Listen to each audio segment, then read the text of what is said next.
AC గదిలో చల్లదనము మధ్య గడపడం ఒంటికి హాయిగానే ఉంటుంది.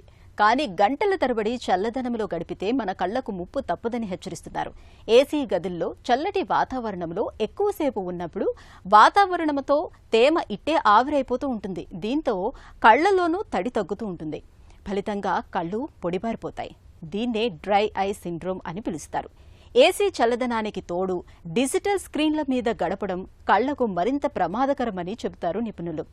కళ్ళు పొడిబారకుండా ఉండేందుకు ఏం చేయాలో ఇప్పుడు తెలుసుకుందాం.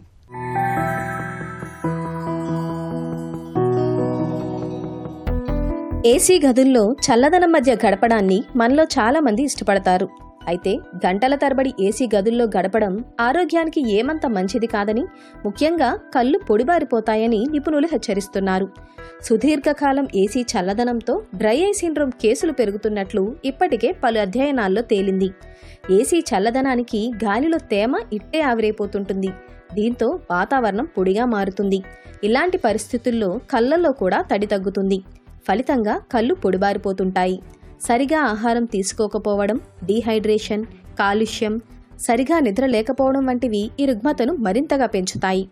దీంతోపాటు ఎక్కువసేపు స్క్రీన్ అంటే రోజుకు 6 నుంచి 7 గంటలు చూడటం అనేది కూడా కళ్ళు పొడిబారేందుకు కారణమవుతోందని డాక్టర్లు చెబుతున్నారు. డ్రై ఐ సిండ్రోమ్ బారిన పడినప్పుడు కళ్లల్లో మంట, దురద, ఎర్రగా మారడం, చూపు మందగించడం, కళ్ల నుంచి నీళ్లు కారడం, పుసులు రావడం, వెలుగును తట్టుకోలేకపోవడం వంటి ఇబ్బందులు తలెత్తుతుంటాయి. డ్రై ఐ సిండ్రోమ్ను నిర్లక్ష్యం చేస్తే అది కార్నియాను దెబ్బతీయవచ్చు. కొన్ని సందర్భాల్లో కంటి చూపు కూడా పోవచ్చు. డయాబెటీస్, థైరాయిడ్, దీర్ఘకాలిక వ్యాధులున్న వారిలో ఈ సిండ్రోమ్ మరింత ప్రమాదకరం. కాబట్టి కళ్ళు పొడిబారకుండా చూసుకోవడం అన్ని విధాలా మేలు. ఇందుకు ఎక్కువసేపు ఏసీ గదిలో గడపడాన్ని తగ్గించుకోవాలి. ఏసీ ఉష్ణోగ్రతను అత్యంత తక్కువ స్థాయిలో ఉంచకూడదు. ఏసీ నుంచి వచ్చే గాలి నేరుగా మన శరీరాలను తాకేలా ఉండకూడదు.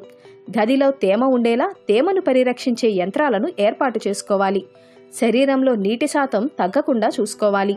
మొబైల్, ల్యాప్టాప్ వంటి డిజిటల్ స్క్రీన్లను ఉపయోగిస్తున్నప్పుడు తరచూ కళ్లను ఆర్పుతూ ఉండాలి. పొడి వాతావరణం నుంచి రక్షణ కోసం కళ్లద్దాలను వాడుకోవడం మేలు.